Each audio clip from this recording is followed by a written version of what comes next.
Bueno, buenas tardes a todos. Bienvenidos a la Feria Internacional del Libro del Palacio de Minería número 45, que por cierto, ahorita estaba preguntando por qué es la 45, pero ampliando el espectro histórico, se cumplen 100 años del antecedente de la feria, que es la Feria de Libro y Artes Gráficas que Vasconcelos crea en 1924.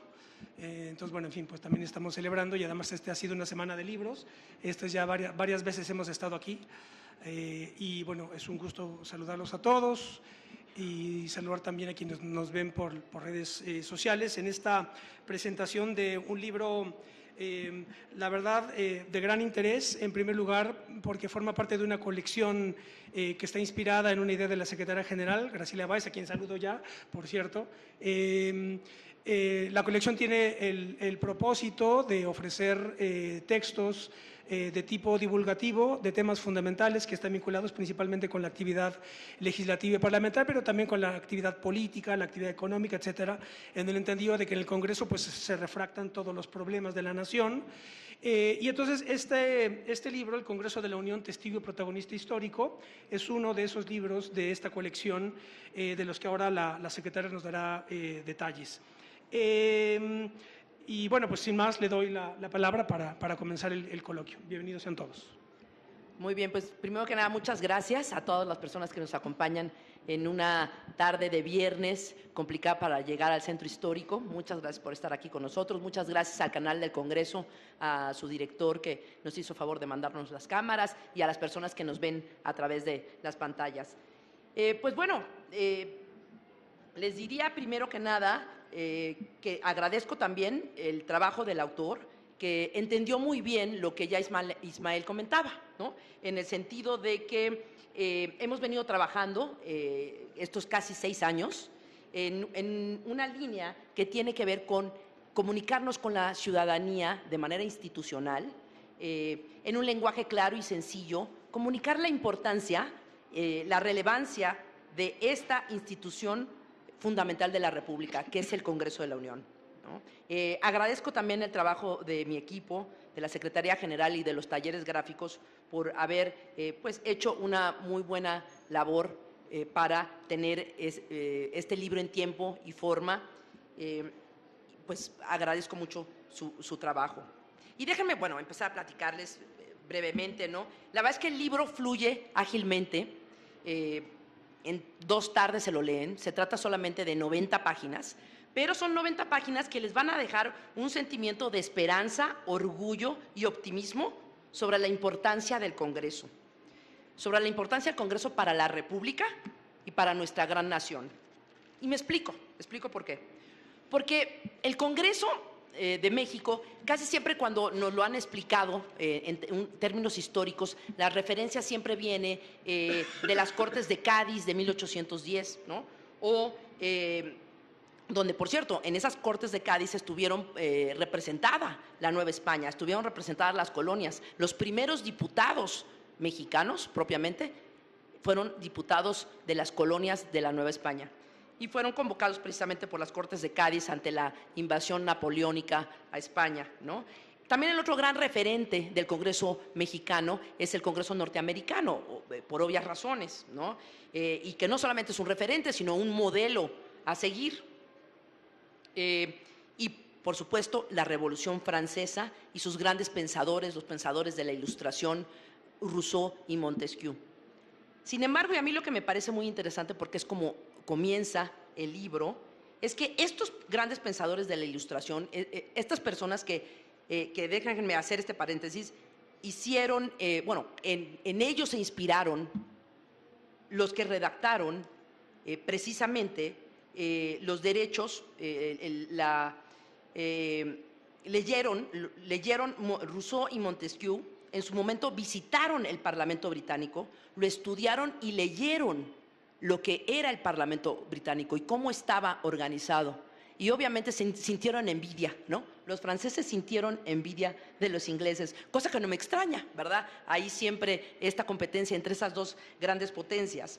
Pero Rousseau y Montesquieu, casi 150 años antes de la Revolución Francesa, ¿no? ¿Qué había pasado? En lo que hoy conocemos como el Reino Unido, ya habían decapitado a un rey. 150 años de la Revolución Francesa, ya había un parlamento británico. Y Rousseau y Montesquieu abrevaron de ese conocimiento, de esa tecnología social, ¿no? Es decir, que vamos construyendo sobre lo que otros seres humanos, sobre lo que otras mentes brillantes construyen y luchan en su momento. Por supuesto, la historia del Parlamento británico, como la de la Asamblea Nacional Francesa, que es como llaman los franceses a su Congreso, no es un camino como los caminos que llevan a Roma, no son rectos, ¿no? Hay retrocesos, hay avances, retrocesos, ¿no? Y bueno, mi punto aquí es que Rousseau y Montesquieu fueron esas personas que leyeron, estudiaron, conocieron el Parlamento británico e inspiraron a un debate parlamentario, a uno de los debates parlamentarios más importantes que se ha dado en la historia de la humanidad y que dio origen a nada menos y nada más que a la Declaración Universal de los Derechos del Hombre y el Ciudadano, ¿no? Pero eso, si bien es obra francesa, tuvo inspiración inglesa. ¿Y por qué insisto en esto? Porque esa lucha que dieron los ingleses fue la misma que dieron los franceses en su momento, la misma que dieron los españoles y la misma que dieron las colonias americanas en su momento. ¿Y a qué lucha me refiero? ¿De qué estamos hablando cuando un parlamento se instaura o cuando un parlamento gana, ¿no? Pues estamos hablando de ponerle límites al poder. Eso es lo que estamos hablando cuando un parlamento gana. Cuando el Parlamento británico toma el poder, ¿qué fue lo que pasó? Pues que precisamente esas personas que participaron en ese parlamento querían decidir sobre cuándo, cómo y cuántos impuestos se les iban a cobrar y cómo se iban a gastar esos impuestos. Es decir, estaban acotando el poder del rey. Porque el rey, ¿qué quería hacer? El rey quería, pues, esos recursos para ver cómo se los gastaba en sus guerras, que algunas de ellas eran guerras legítimas, sin duda, ¿no? O en los lujos del propio rey o de su corte. Y bueno, algo que a mí me parece como muy interesante, ¿no? Un antecedente interesante es que gracias a ello, gracias a ese primer Parlamento británico, se promulgan estas leyes que llamaron los británicos leyes de pobres, que no son otra cosa más que programas sociales, que son programas para apoyar a los que menos tienen. Y sin saberlo, por eso insisto tanto en el Parlamento británico, sin saberlo, los ingleses estaban conformando las bases de la Revolución Industrial. Porque otro de los reclamos de esos primer Parlamento británico fue evitar los monopolios comerciales, dejar que fluyera el libre comercio. Y fue eso lo que dio las bases a la Revolución Industrial y, por supuesto, a la conformación del Imperio Británico. Ahora bien, como ya decía, y lo repito, ¿qué implicaciones tuvo? Pues bueno, se le puso límites al poder absoluto del rey, ¿no? Y esta historia pues se fue repitiendo. Esta historia es una historia de éxito porque se repite de la misma forma en España, en Francia y en los otros países europeos y eventualmente en las colonias americanas, ¿no? Comentarles, también compartirles que si bien en México, como ya les había comentado, hay una inspiración y se toma como ejemplo, como modelo, casi se copia lo que sucede después de la independencia norteamericana, se copia ese modelo de dividir los tres poderes, ¿no? Y crear un Congreso, una Cámara Alta, una Cámara Baja, lo cual es una tradición del Parlamento británico. Lo que carecía México y también España, que no así la colonia norteamericana, era de la tradición de debate, ¿no? Esa tradición de debate pues no existía prácticamente en España porque las cortes, como llamaban ellos a sus reuniones de asambleas, no había debate, eran más bien reuniones pues un poco como de comparsa con el rey, ¿no? En su momento, y pues al no haber esa experiencia pues tampoco se hereda a las colonias, ¿no? Cosa que sí sucedió con los colonos norteamericanos, que heredan esa tradición de debate del Parlamento británico. Entonces, pues como podrán imaginarse, fue complejo el inicio del Congreso mexicano, ¿no? Y a mí en particular me conmueve mucho imaginar a esos primeros parlamentarios mexicanos, esos primeros diputados ya del México independiente, tratando de allegarse de información. Imagínense, para ahora nosotros simplemente hemos pasado por donde están, no sé cuántos miles de libros que están al alcance de todos, muchos de ellos gratuitos, por cierto, y que se imprimen en talleres gráficos de la Cámara de Diputados, que los invito a pasar al stand de la Cámara de Diputados. Imagínense esos primeros diputados que encontraron muchas dificultades, entre ellas allegarse de información para que les permitiera pues debatir, ¿no? Porque pues en aquel entonces pues no era tan fácil obtener esa información y menos traducida al español. El diputado más experimentado era Lucas Alamán, con ciertas ideas conservadoras, pero al final era un diputado que tenía la experiencia ya de haber representado a la Nueva España en las Cortes de Cádiz, ¿no? Pues era de los pocos que tenía experiencia y que dio una buena batalla, un buen debate, ¿no? Entonces, pues bueno, a mí eso me conmueve mucho, ¿no? Como imaginar esos primeros hombres preocupados por cómo allegarse de información que les permita tomar las decisiones para construir lo que estaba en ciernes, y eso era una nación, ¿no? Finalmente, decirles que eventualmente pues se triunfa, se crea el Congreso, ¿no? Claro, antes pasamos por un imperio, aún habiendo imperio había un Congreso que fue disuelto, pero bueno, eventualmente hay un imperio, hay un Congreso, una Cámara de Diputados, una Cámara de Senadores. La Cámara de Senadores fue disuelta, después se rescata la Cámara de Senadores. Bueno, la historia turbulenta del siglo XIX, que está marcada por todos estos conflictos bélicos, ¿no? Pues no permite que se desarrolle de la mejor manera el Parlamento mexicano o el Congreso de México, ¿no? En aquel entonces, en aquel momento, pues hay sobre todo una simulación de elecciones, una simulación de que se respeta la ley, ¿no? Y todo esto viene a cambiar gracias a la Revolución. Gracias a la Revolución llegan los primeros representantes pues de clases que antes no estaban propiamente representadas, ¿no? Llegan los primeros representantes obreros, los primeros representantes campesinos, gracias a la Revolución Mexicana, ¿no? Y es ahí cuando se crea también otra gran, digamos, obra de tecnología social, como lo fue la Constitución de México de 1917, un ejemplo a nivel internacional por lo que toca a los derechos de los obreros, a los derechos humanos que fueron por primera vez reconocidos en una constitución como fue la mexicana, ¿no? Y ya para no cansarlos entre el sol y el tiempo y la tarde de viernes, decirles finalmente que el camino ha sido largo y tortuoso, ¿no? El camino a una apertura democrática, pero se ha dado. Me voy a permitir resumirlo brevemente, ¿no? En 1953 finalmente logramos que la mujer pueda votar y ser votada, ¿no? En 1976 se promulga la primera ley orgánica del Congreso General. Imagínense lo que eso significa. Casi 150 años después de creado el Congreso, se promulga esta ley que le da derecho, obviamente, que le permite a los diputados, a los senadores, organizarse como ellos consideren conveniente. Es la única ley que no puede vetar el Ejecutivo, ¿no? Pero eso sucede hasta 1976. Y claro, todo esto es gracias a las demandas sociales, ¿no? Y gracias a las batallas que dieron en su momento los diferentes integrantes de los diferentes partidos y minorías que llegaron también gracias a esa ley, porque, pues bueno, llegaron los primeros 100 diputados plurinominales que se elegían de una manera diferente de como se eligen ahora, ¿no?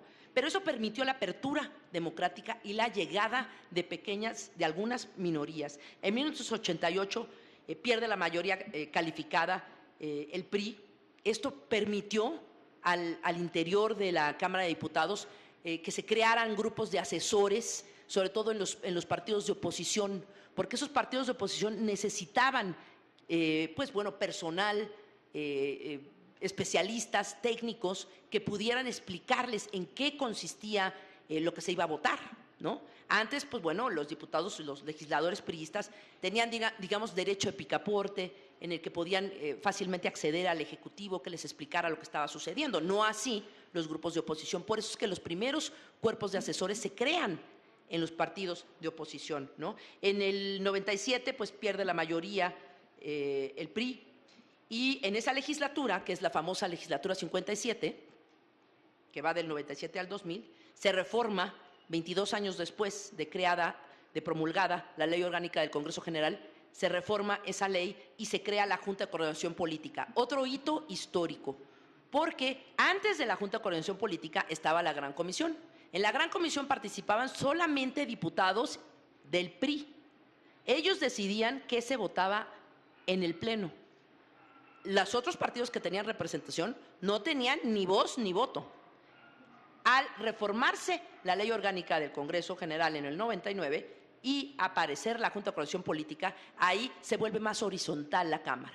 Ahí todos los partidos tienen representación y tienen voz y voto. Desde luego un voto ponderado, ¿no? Desde luego que lo que sucede en el Pleno, quien tenga la mayoría en el Pleno, debe de verse reflejado en lo que sucede en la Junta de Coordinación Política, ¿no?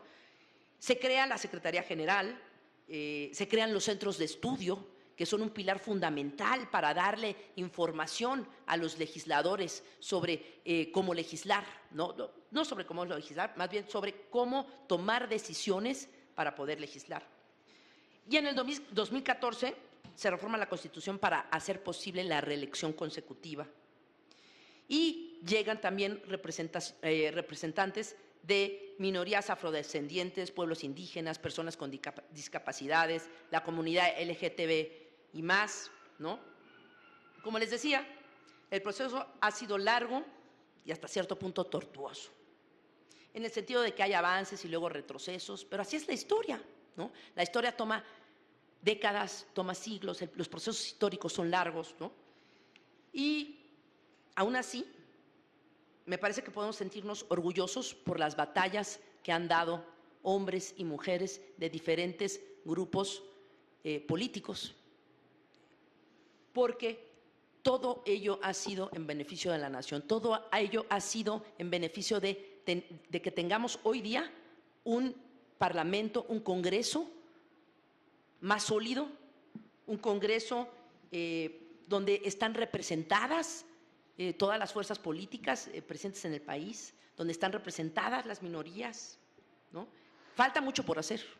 Un congreso no es una institución ya terminada, es algo que se va construyendo, que se puede ir cambiando, que se tiene que ir cambiando, que se tiene que ir adaptando a lo que suceda en la sociedad, ¿no? Y a mí lo que me da gusto en particular es el hecho de que, pues bueno, este congreso al irse consolidando va cada vez representando su esencia, que es ser un contrapeso de los otros dos poderes. Ya para cerrar, les diría simplemente que el Congreso es sin duda la institución más importante de la República, porque es ahí, donde está representada la máxima pluralidad política y cultural del país. Así que, larga vida al Congreso de México. Muchas gracias.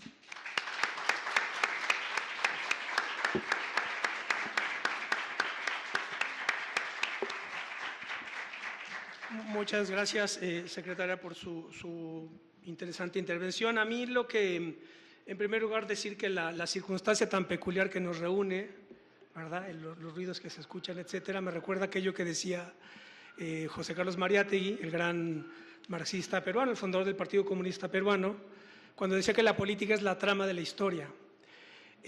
Porque este libro es un libro histórico, pero la trama de esto que está escrito es la política que está aquí en la calle, por lo menos en este momento, ¿verdad? En otros lugares se está teniendo acontecimientos similares desde otras perspectivas. Y eso me hace pensar en la centralidad que tiene el Congreso y por eso el valor del libro, la centralidad que tiene el Congreso, pensando en una metáfora fisiológica, así como las que utiliza Marx. Marx utiliza en su obra metáforas arquitectónicas y fisiológicas, ¿verdad? La clásica arquitectónica es la de base y superestructura, y la fisiológica pues es cuando habla de que la anatomía de la sociedad civil es la economía política, es lo que dice Marx, un poco ajustando el planteamiento de Hegel, que Hegel plantea que la sociedad civil está de un lado y la sociedad política del otro, ¿verdad? Es lo que ahora se utiliza mucho. La gente piensa que estando de la sociedad civil estamos negando a la sociedad política, ¿verdad? Y todo lo que proviene de la sociedad civil pues está limpio, libre de corrupción y de intereses espurios, y la corrupción, la dominación está en la sociedad política, ¿verdad? Esa es una concepción pues principalmente burguesa de la sociedad civil, pero la crítica que hace Marx es que en realidad la anatomía de la sociedad civil es la economía política, son los intereses económicos, ¿no? Ajustando a Hegel. Y yo, pensando en esa metáfora fisiológica y ajustando a la circunstancia que nos tiene aquí, yo diría que el Congreso es una suerte de sistema sanguíneo del Estado, en el sentido de que todas las fuerzas sociales, como la que vemos aquí al lado, afuera nuestro, tiene que después estar de alguna manera representada dentro de la arquitectura de instituciones del Estado. Entonces, creo yo que podríamos utilizar esa metáfora fisiológica para hablar del sistema sanguíneo. Y eso nos lleva a un problema fundamental que tiene que ver con la idea de la representación, ¿no? Que el Congreso, ahorita hablo con detalle del libro, pero el Congreso es la parte del Estado en donde está ejercida la representación. Pero ese es un gran problema de tipo filosófico, incluso teológico, ¿verdad? ¿Quién representa a quién? ¿Y por qué? ¿Y a cuenta de qué? Ese es un gran problema. En la Revolución Francesa no se resolvió, en realidad. Todos los problemas, incluso el problema del populismo, por ejemplo, el populista es alguien que dice que las instituciones de representación en verdad no representan al pueblo, y quien lo representa es el líder populista, ¿verdad? Ese es un planteamiento inicial. Entonces, claro, el problema de la representación es, digamos, la competencia fundamental del Congreso.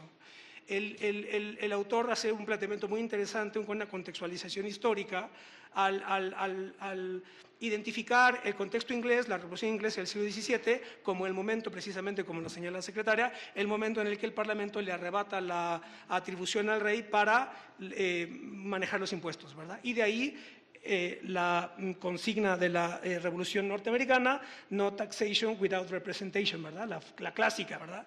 No pago impuestos si no tengo representación. Y esta cuestión de la representación tiene que ver con otro tema fundamental de la filosofía política, que es la definición de lo político. Lo político es la respuesta que se le da, la respuesta que una sociedad le da a tres preguntas fundamentales: ¿quién manda?, ¿cómo manda? ¿Y para qué manda? Eso está en Aristóteles, en Maquiavelo, etc. ¿Quién manda? Y en Carl Schmitt, desde luego. ¿Quién manda? ¿Cómo manda? ¿Y para qué manda? Y entonces ahí está el problema de la representación, ¿verdad? Una sociedad, hay una clase gobernante que manda, que dispone, ¿verdad?, que da directrices, y a través de la representación se crean los mecanismos de legitimidad para que la sociedad esté camine armónicamente, ¿verdad? Es decir, que no haya una resistencia a los mandatos que ejerce el gobierno, etc. Entonces, esto en primer lugar, esto es lo que, de verdad el libro es muy bueno, lo confieso, lo tengo leído, ¿no? Lo terminé de leer esta mañana. Es muy bueno porque explica la historia del Congreso, la historia del Congreso, o más bien la historia de la nación a través de la dialéctica del Congreso, y ese es un proceso muy complejo, sobre todo en el siglo XIX, fue tan caótico que pues es muy complejo, etcétera. Prácticamente yo sostengo la tesis de que solamente se puede hablar de México como tal hasta el Porfiriato, que es lo que hace un poco Daniel Cosío Villegas. Daniel Cosío Villegas, en la historia moderna de México, comienza con el Porfiriato. Todo lo demás es antecedente. Entonces, esto ya abre una discusión historiográfica muy interesante, porque en realidad México no tendría razón por la cual exigir que los territorios del norte o ahora del sur de Estados Unidos nos los devuelvan, porque en realidad México no existía como tal como lo entendemos ahora. Pero bueno, en fin. Entonces, el libro logra sintetizar de una manera muy clara, cosa que se agradece muchísimo, esa complejidad, esa dialéctica de la representación nacional como caja de resonancia, del drama de una nación en construcción. Y entonces es interesantísimo, desde luego, el antecedente que da inglés, pero yo, poniéndome un poco más pesado, lo que diría es que yo ampliaría más, para darle más dramatismo al asunto, yo lo que diría es que tenemos que entender al Congreso, y por eso, como bien dice la secretaria, y lo ha dicho constantemente, que esta es la institución más importante del país porque aquí está representada la pluralidad nacional. En el Ejecutivo está el partido que gana y implementa su proyecto, nos guste o no, ¿verdad? Pero en el Parlamento, en el Congreso están todas las partes de la sociedad están representadas. Por eso es tan inestable, por eso es tan complicado, por eso se vive del conflicto. Todo depende de acuerdos, etcétera, porque en realidad, bueno, de hecho es un resumen de la vida, ¿verdad? No, porque la vida pues nada está seguro, nada está escrito, etcétera, ¿no? Pero lo importante es que tú le des estabilidad, que tengas certidumbre. Y aquí se encarece la función del político y de la política. Por eso tan importante es defender a los políticos y a la política, porque ahora está de moda negarse, ¿verdad? Negar la política, etcétera. No, yo no soy político, yo soy ciudadano, yo soy científico, etcétera, ¿no? Y la función de la política y del político es dar certidumbre en medio de la incertidumbre total, ¿verdad? Y generar horizontes, etc. Bien.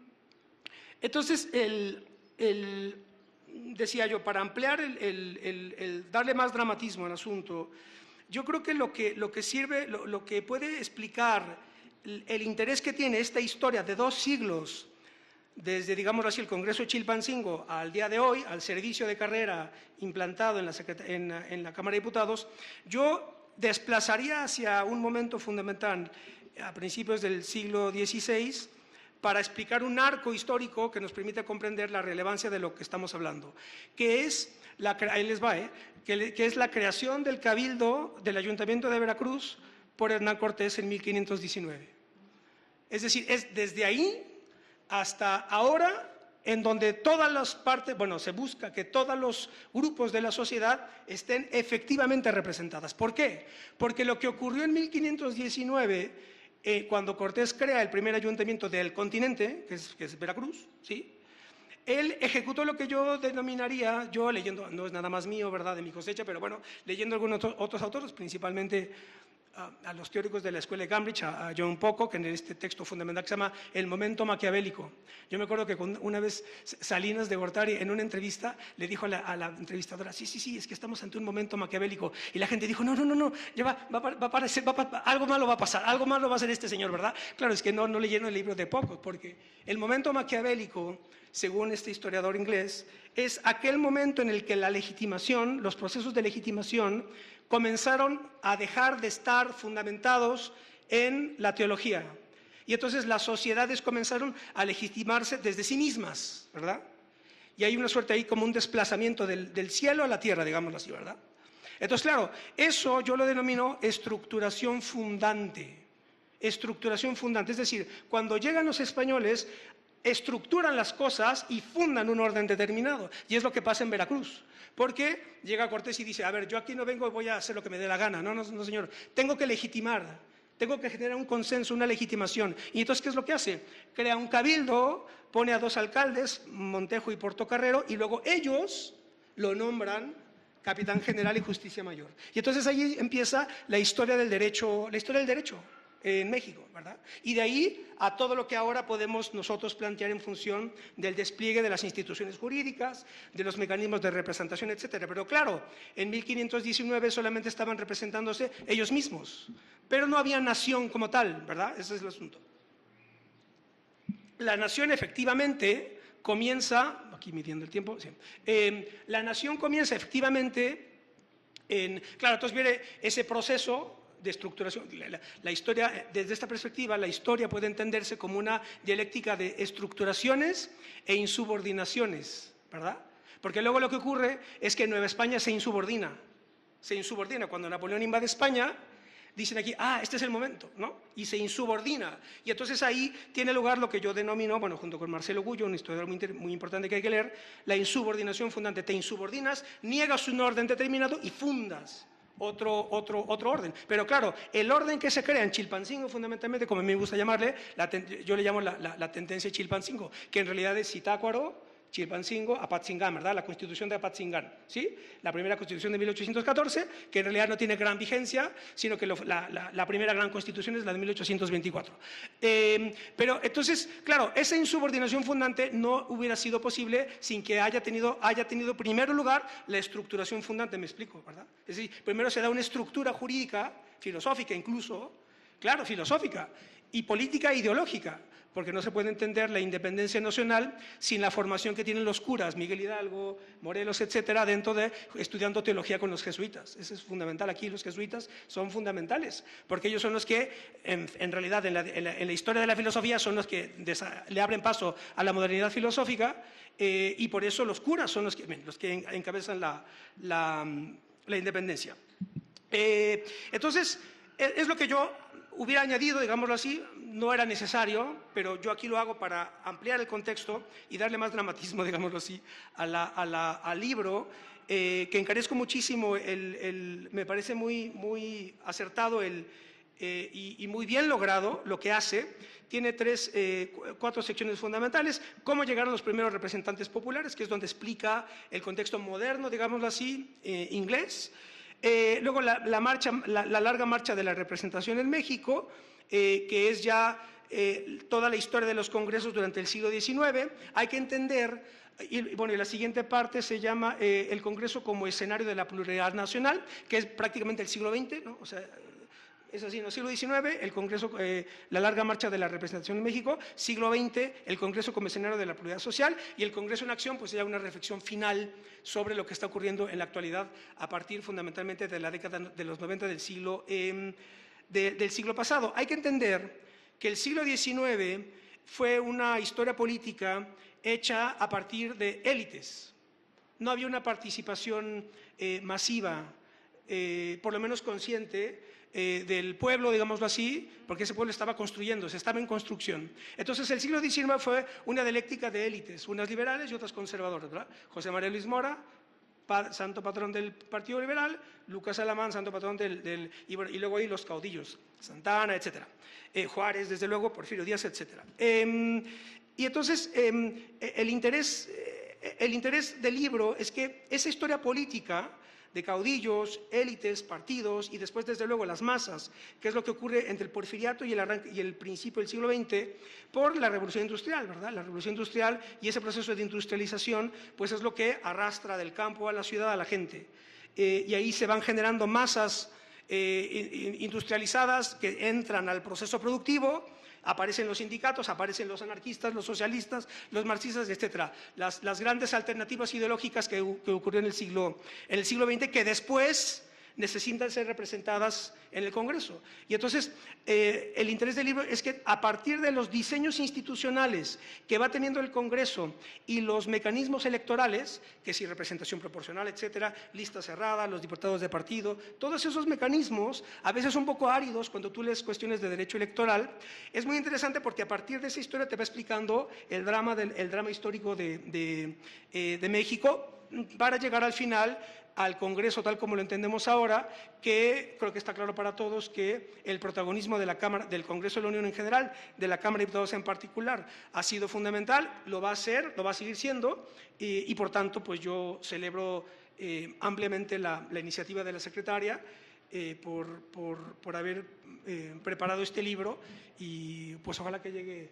a mucha gente para enterarse de una institución tan importante como es el Congreso. Muchas gracias. Bueno, y ahora yo tengo que seguir, ¿verdad? Pero moderando. Sí, bueno, ya nos queda poco tiempo. Brevemente, bueno, decirles que además de este libro, la intención de este libro es precisamente dar a conocer, no es que no se haya hecho algo similar anteriormente, pero me parece que siempre es importante promover el Congreso de la Unión, la historia y la lectura, ¿no? La lectura, el conocimiento de nuestras instituciones y de nuestra gran nación. Además de este libro vamos a hacer, estamos ya trabajando en otro libro sobre el presupuesto de egresos de la Federación, ¿no? Que es una de las tareas más importantes, atribuciones más importantes de la Cámara de Diputados, ¿no? Otra vez en un lenguaje para el público en general, ¿no? Cómo es el presupuesto, cómo está integrado, cuál es el proceso de votación. Vamos a hacer otro, estamos ya trabajando en otro sobre la perspectiva de género en las políticas públicas, y uno más sobre la economía de México en los últimos 50 años, su evolución y pues las desigualdades que han marcado a este país, y pues algunas recomendaciones sobre lo que es necesario para precisamente transformar esas desigualdades y hacer un país más igualitario. Entonces, pues bueno, los invito a leerlo. La verdad es que, como les digo, yo lo leí, o sea, en 2 tardes, literalmente, se lee súper rápido, súper fácil y se queda como con un muy buen sabor de boca, en el sentido de que es o sea, es tardado, pero pues bueno, la democracia llega, la representación llega, los congresos se abren, ¿no? El Congreso de México se abre, las minorías están representadas, ¿no? Y hay mucho por hacer, pero esa es una historia que se va labrando cada día, ¿no? Y por muchas generaciones por venir, sin duda, ¿no? Entonces, no sé si alguien quiere hacer alguna pregunta, algún comentario. Estamos aquí abiertos porque nos quedan menos de 10 minutos.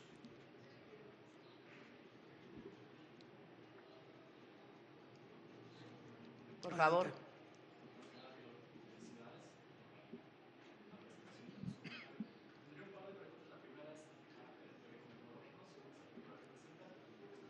Sí, si quieres puedes pasar aquí al frente para que te escuchen.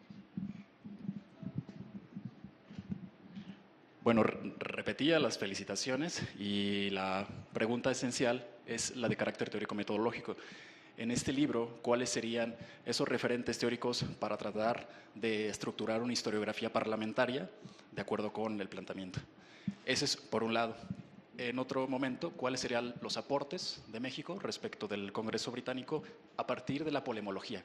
Como cuáles son la dialéctica entre acuerdo y desacuerdo en función de toda esta pluralidad. Ese sería un tema. Y finalmente, también tomar en cuenta que en la historia parlamentaria Guanajuato descolló y a partir de hace 200 años hizo la primera constitución estatal donde está presente el voto de la mujer y no habrá que esperarse hasta 1976. Es un referente regional que luego pasa desapercibido. Entonces, tomarlo en cuenta y creo que es muy importante continuar con la lectura y pues les felicito. Sería eso. Muchísimas gracias. Gracias a ti. Bueno, brevemente, primero decirte que el libro, al final del libro, desde luego, viene la bibliografía de todos los autores que consultó el autor del libro, que propiamente el autor del libro es politólogo e historiador, ¿no? Y básicamente el libro, la verdad es que, como lo edita la Secretaría General, se trata de un libro objetivo, ¿no? Completamente institucional y objetivo, que lo que intenta, como bien dijo Ismael, es la historia de México, pero a través de una institución, de una gran institución, que es nada menos y nada más que uno de los 3 poderes de la nación, ¿no? Comentar que sí, en efecto, las primeras diputadas, ¿no?, llegaron a congresos estatales y no viene propiamente comentado es el tema de las primeras diputadas en congresos estatales, es propiamente la historia del Congreso de la Unión. No sé, Ismael, si tú quieres comentar algo. Sí, la cuestión del acuerdo y desacuerdo y del conflicto entre legislativo y ejecutivo, lo que señala el autor es que pues, en realidad es una constante de todo Estado moderno. Y es interesante cómo va explicando la manera en la que el régimen del PRI utilizó el principio de no reelección de Madero para tener controlado el Congreso. Porque si no había reelección de diputados, entonces el diputado dependía del partido para su trayectoria política y no dependía de sus distritos y de sus votantes, etc. Entonces ese fue un mecanismo que sirvió durante prácticamente buena parte del siglo XX y le dio estabilidad al país, pero después eso, como sabemos todos, se fue resquebrajando porque la representación ya no se daba. Pero esto está muy bien explicado aquí con gran capacidad de síntesis. Y algo que es muy importante que no mencioné propiamente y que es además un motivo de orgullo de los mexicanos, es el hecho de que el Congreso de México sea uno de los pocos en el mundo 100% paritario. Y eso se dio gracias a las reformas que empujaron diputadas y diputados en las primeras legislaturas de este siglo, ¿no? Y pues bueno, esa paridad llegó para quedarse y me parece que son buenas noticias. Desde luego no es lo único llegar como diputada a San Lázaro, ¿no? Hay que prepararse, hay que pues bueno, estudiar, capacitarse para poder tomar las mejores decisiones para las mujeres, ¿no? Desde luego. ¿Alguien más tiene algún comentario, pregunta? Pues el libro es gratuito porque está impreso en talleres gráficos de la Cámara de Diputados. Está aquí disponible para todos. Y, En el stand de está Cámara. en el stand de la Cámara de Diputados de aquí de la FIL, pero además aquí está el QR, lo pueden bajar electrónicamente en su teléfono y además está también en el portal oficial de la Cámara de Diputados. La versión digital, desde luego, ¿no? ¿Alguien más? Liz.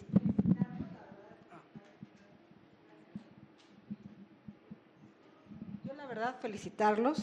Yo soy una convencida de que México lo construimos todos y bueno, la verdad es que añoro el día en que el Congreso de la Unión y en realidad todos los poderes, yo sé, cada quien tiene su visión de México, pero me refiero a que México somos todos y que se ponga por encima el interés de la nación y se pueden llegar a mejores acuerdos. O sea, que al final esto es una contribución para que, digamos, todos entendamos y podamos pues llegar juntos a construir el México que queremos, porque así vemos la manifestación afuera, vaya, y podemos ver otro tipo de manifestaciones. Lo que es un hecho es que todos somos mexicanos, todos queremos que México salga adelante. Entonces, digo, yo los felicito y sueño con el día en que los legisladores puedan, incluso, no sé si se pueda porque no soy abogada, pero, o sea, votar propuestas, aunque sean de otro partido, pero que tienen sentido, pues, o sea, porque es que aquí hay cotas de poder, en fin, y alguna vez escuché a una amistad de Hacienda que decía, bueno, es que lo que pasa es que aunque sea buena, digo, perdón, es que no sé, digo, yo expreso lo que pienso, no sé si siga siendo así, pero decía, es que si era una buena propuesta, pero era de otro partido, entonces pues había que votar en contra. O sea, yo desconozco, digamos, los manejos de pero ojalá llegue el día en que, no sé, pueda haber ciertos acuerdos que le hagan bien a todos, porque finalmente todos vivimos en México y todos queremos un México más justo, más incluyente y mejor para todos. O sea, esa es la verdad. O sea, porque al final de cuentas, algo que yo celebro mucho y en lo personal lo pienso, o sea, yo pienso que la transición, digamos, de este gobierno, de haber sido otro resultado, digo, en lo personal pienso que hubiera, digo, no sé, es una visión, o sea, podría haber habido violencia, o sea, no sé, violencia, o sea, si no hubiera ganado López Obrador, me parece que el hecho de que haya ganado, o sea, fue una transición hacia algo que hacía falta voltear a ver, o sea, no sé, o sea, puedo estar equivocada, pero de eso se trata, o sea, de eso se trata, de que no haya una guerra, que no haya violencia para que se pueda transitar a un mejor México. Muchas gracias. Se nos está acabando el tiempo. Brevemente mencionarte, y volviendo al tema del libro y del Congreso de la Unión, decirte que lo que más hay en la Cámara de Diputados son acuerdos, ¿no? De las miles de iniciativas que se votan en una legislatura, 92% son en consenso. Es decir, 92% de esas iniciativas son votadas por todos y todas los diputados de todos los grupos parlamentarios presentes. Solamente 8% corresponden a votaciones de mayoría. Seguramente son los grandes temas nacionales, donde hay mayor discusión, los que se ven en los medios de comunicación, etcétera, ¿no? Pero de que hay consensos y de que todos los diputados se ponen de acuerdo, los hay. De hecho, el stand aquí en la Cámara de Diputados, pues, es producto de un consenso. El Consejo Editorial de la Cámara de Diputados, conformado por diputados y diputadas de todos los grupos parlamentarios presentes, se ponen de acuerdo para ver qué libros son los que se van a imprimir en talleres gráficos, ¿no? Por poner un ejemplo. Pero bueno, mi punto es ese. La verdad es que hay consensos, hay acuerdos, no siempre se logran, por supuesto, porque pues de eso se trata también el Congreso, el Parlamento, de hablar, de debatir, ¿no? De confrontar puntos, ¿no?